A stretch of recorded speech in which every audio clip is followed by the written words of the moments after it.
स्वागत है दोस्तों। हिंदी साहित्य के यूजीसी नेट एग्ज़ाम और असिस्टेंट प्रोफेसर एग्ज़ाम के लिए बहुत ही महत्वपूर्ण प्रैक्टिस सेट लेकर के हम मौजूद हैं। तो शुरुआत करते हैं। पहला प्रश्न है, कविता मनुष्य को स्वार्थ संबंधों के संकुचित घेरे से ऊपर उठाती है, यह कथन किसका है? पहला ऑप्शन है आचार्य रामचंद्र शुक्ल, दूसरा हजारी प्रसाद द्विवेदी, तीसरा श्याम सुंदर दास, चौथा डॉक्टर नगेंद्र। तो इसका जो सही उत्तर है वह है आचार्य रामचंद्र शुक्ल। उन्होंने कविता क्या है निबंध में यह लिखा है कि कविता मनुष्य को स्वार्थ संबंधों के संकुचित घेरे से ऊपर उठाती है। जो परीक्षाओं में पंक्तियों से पूछे जाने वाले प्रश्न हैं वो बहुत ही महत्वपूर्ण यहाँ पर आपको दिखाई पड़ेंगे। दूसरा प्रश्न है, यद्यपि मैं खुद उर्दू का बड़ा पक्षपाती हूँ, लेकिन मेरे विचार में हिंदी को विभाषा या बोली कहना उचित नहीं है, यह कथन किसका है? ऑप्शन है शिव प्रसाद सितारे हिंद, गारसां दत्तासी, जॉर्ज ग्रियर्सन, राजा लक्ष्मण प्रसाद सिंह। तो इसका जो सही उत्तर है वह है गारसां दत्तासी।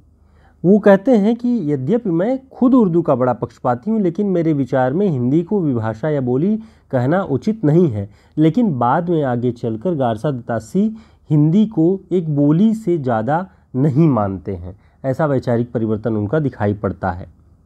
अगला प्रश्न है, कविता हमारे परिपूर्ण क्षणों की वाणी है, यह कथन किसका है? ऑप्शन है निराला, प्रसाद, पंत, महादेवी। तो इसका जो सही उत्तर है वह है पंत। सुमित्रानंदन पंत ने ही लिखा है कि कविता हमारे परिपूर्ण क्षणों की वाणी है। अगला प्रश्न है, लोकनायक वही हो सकता है जो समन्वय करने का अपार धैर्य लेकर आया हो। उनका पूरा काव्य समन्वय की विराट चेष्टा है, यह कथन किस लेखक का है? ऑप्शन है हजारी प्रसाद द्विवेदी, आचार्य रामचंद्र शुक्ल, महावीर प्रसाद द्विवेदी, डॉक्टर नगेंद्र। तो इसका जो सही उत्तर है वह है हजारी प्रसाद द्विवेदी। उन्होंने ही तुलसीदास जी के संदर्भ में लिखते हुए यह लिखा है कि लोकनायक वही हो सकता है जो समन्वय करने का अपार धैर्य लेकर आया हो। उनका पूरा काव्य माने तुलसीदास जी का पूरा काव्य समन्वय की विराट चेष्टा है। तो ये आप ध्यान रखेंगे। अगला प्रश्न है, साहित्य मनुष्य के अंतर का उच्छलित आनंद है, यह कथन किसका है? नंदुलारे वाजपेयी, हजारी प्रसाद द्विवेदी, डॉक्टर नगेंद्र, आचार्य रामचंद्र शुक्ल। तो इसका जो सही उत्तर है वह है डॉक्टर हजारी प्रसाद द्विवेदी। हजारी प्रसाद द्विवेदी जी ने ही लिखा है कि साहित्य मनुष्य के अंतर का उच्छलित आनंद है। अगला प्रश्न है, यदि प्रेम स्वप्न है तो श्रद्धा जागरण, यह पंक्ति किस निबंध की है? ऑप्शन है भाव एवं मनोविकार, श्रद्धा एवं भक्ति, कविता क्या है, करुणा। तो इसका जो सही उत्तर है वह है श्रद्धा और भक्ति। श्रद्धा और भक्ति निबंध में आचार्य रामचंद्र शुक्ल लिखते हैं कि यदि प्रेम स्वप्न है तो श्रद्धा जागरण है। इसके अलावा कुछ महत्वपूर्ण पंक्तियां आचार्य शुक्ल की और हैं कि करुणा निबंध में वे लिखते हैं कि करुणा सेंत का सौदा नहीं है, यानी मुफ्त का सौदा नहीं है करुणा। कविता के बारे में लिखते हैं वो कि नाद सौंदर्य से कविता की आयु बढ़ती है। ये सारी पंक्तियां परीक्षाओं में पूछी गई हैं, इसलिए आप ध्यान रखिएगा कि ऐसे भी पूछता है इसको कि कविता की आयु किससे बढ़ती है। तो कई सारे ऑप्शन होंगे जिसमें नाद सौंदर्य एक विकल्प होगा।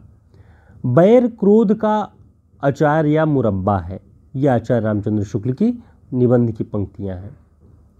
अगला प्रश्न है, आचार्य शुक्ल का निबंध संग्रह चिंतामणि सर्वप्रथम किस नाम से प्रकाशित हुआ? ऑप्शन है विचार कौस्तुभ, विचारमणि, विचारबैन और विचार वीथी। तो इसका जो सही उत्तर है वह है विचार वीथी। आचार्य शुक्ल का जो निबंध संग्रह है चिंतामणि, उसे चिंतामणि नाम बाद में दिया गया। पहले वह सन 1930 ईस्वी में विचार वीथी नाम से प्रकाशित किया गया और इसी विचार वीथी में 4 और निबंध जोड़ करके जब उसका पुनर्मुद्रण किया गया तब इसका नाम 1939 ईस्वी में चिंतामणि भाग 1 रखा गया। 1939 ईस्वी में चिंतामणि भाग 1 नाम रखा गया और 1930 में ये विचार विधि के नाम से प्रकाशित हो चुका था। ये बहुत ही आवश्यक, बहुत ही ज़रूरी तथ्य हैं जो आपको जानने चाहिए और परीक्षाओं के लिए बहुत उपयोगी हैं। अगला प्रश्न है, रूपकों का बादशाह किसे कहा जाता है? ऑप्शन है तुलसीदास, सूरदास, कबीरदास, परमानंदास। इसका सही उत्तर है तुलसीदास। तुलसीदास को रूपकों का बादशाह डॉक्टर बच्चन सिंह ने कहा है और किस पुस्तक में कहा है? हिंदी साहित्य का दूसरा इतिहास में। तो ये आपको ध्यान रखना है। अगला प्रश्न है, शिवा को बखानू की बखानू छत्रसाल को में शिवा का क्या अर्थ है? शिवा किसके लिए कहा गया है? ऑप्शन शिवजी, शिवाजी, महादेव, बालाजी। तो छत्रसाल ये भूषण जी की पंक्तियां हैं, कवि भूषण। तो वो भक्त कवि तो थे नहीं, उन्होंने वीर काव्य लिखा हुआ है। तो उन्होंने शिवाजी को, इसमें जो शिवा है वो शिवाजी को केंद्र में रख के उन्होंने लिखा है। अगला प्रश्न है, भारतीय नारी को आधार बनाकर महादेवी वर्मा ने कौन सा ग्रंथ लिखा है? ऑप्शन है पथ के साथी, श्रृंखला की कड़ियाँ, अतीत के चलचित्र, इनमें से कोई नहीं। तो इसका जो सही उत्तर है वह है श्रृंखला की कड़ियाँ। 1942 ईस्वी में श्रृंखला की कड़ियाँ पुस्तक लिखकर महादेवी वर्मा जी ने भारतीय नारी की स्थिति और उसकी परिस्थितियों को एक वैचारिक चिंतन दिया। यानी स्त्री विमर्श का जो एक वैचारिक चिंतन भारत में आया, उससे कहीं पहले महादेवी वर्मा जी ने भारतीय नारी की स्थिति को बदलने के लिए तमाम तरह के सुझावों से भरी हुई और एक चिंतन परक पुस्तक श्रृंखला की कड़ियाँ लिखी, जो कि बहुत ही महत्वपूर्ण और उपयोगी है। तो आप इन सारे प्रश्नों को बहुत ही ध्यान से आप इसे नोट कर सकते हैं। हमने कोशिश की है कि कुछ महत्वपूर्ण तथ्य प्रश्नों के साथ जोड़ करके आपको बताएं, जो कि आपकी परीक्षाओं के लिए काफ़ी उपयोगी होगी।